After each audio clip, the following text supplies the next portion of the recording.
A Franklin woman is suing Milwaukee County Sheriff David Clarke and 4 deputies, accusing them of false arrest and much more. This is the latest development in a Fox 6 investigation that really got national attention. Yeah, Fox 6 investigator Brian Polson has been trying for months to get answers from the sheriff. Tonight, right now, you're going to see what happened when he finally caught up with him. Brian Polson, Fox 6. Could I have just a minute to talk to you? No, not really. I'd like to talk to you about Deputy Joseph Keelis. Milwaukee County Sheriff David Clarke has never been shy about speaking his mind in front of a television camera until now. Could you give me just a minute, Sheriff?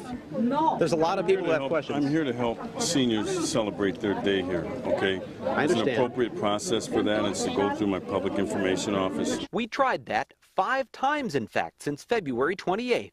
The 5th time the public information officer wrote the sheriff will not be doing an interview without explaining why. She has responded. She may have not responded in the way that you liked it, but she did respond, okay? Is there a reason that you don't want to talk about that incident? The incident in question is a 2013 traffic crash outside Mitchell Airport. Deputy Joseph Keelis was on routine patrol when he rolled a stop sign and T-boned another driver. Tanya Weicker suffered a broken neck, but that's not all. Keelis' fellow deputies then arrested her for drunk driving, even though tests would later prove she was stone cold sober. Ms. Weicker's constitutional rights were violated rather severely. On Monday, Weicker stood next to Chicago attorney John Erickson as he announced the filing of a federal civil rights lawsuit against Deputy Keelis, 3 other deputies and supervisors, and Sheriff Clarke. The sheriff is responsible. The lawsuit comes 2 months after our investigation showed Deputy Keelis blamed Weicker for the crash, then later changed his story. Nothing further to say, sir. Weicker admitted to having a few sips of a friend's drink that night, nothing more, but her injuries were too severe to perform field sobriety tests. Deputy Scott Griffin arrested her anyway and cited her for driving drunk. I explained to him that my eyes are only running glassy because I was crying. Erickson says his client was treated like a criminal as she laid in a hospital bed in pain. Had to ask for permission to use the washroom in front of a deputy that was keeping watch on her. Video from an airport surveillance camera eventually proved that Deputy Keelis never stopped before turning onto Howell Avenue as he claimed in his report.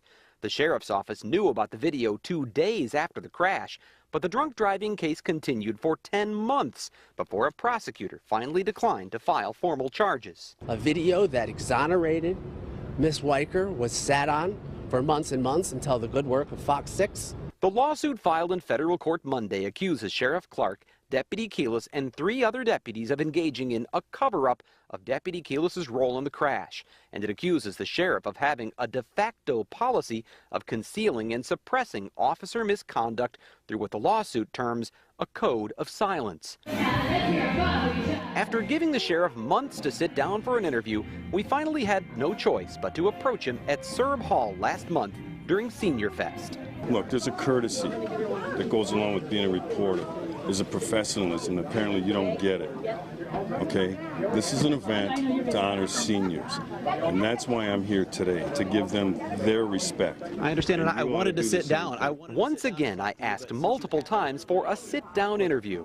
I can walk away now if we could sit down and do an interview. As we always have. How you doing? Hi. How you doing? Once again, the sheriff declined. But I just want to know if you believe the arrest of Tanya Weicker was appropriate under the circumstances. He doesn't have to answer our questions, but he may have to answer the allegations now facing him in federal court. When there's a bad apple or a bad administration, the light needs to be shined upon it, and they need to be called to answer for their conduct. Brian Polson, Fox 6 Investigators.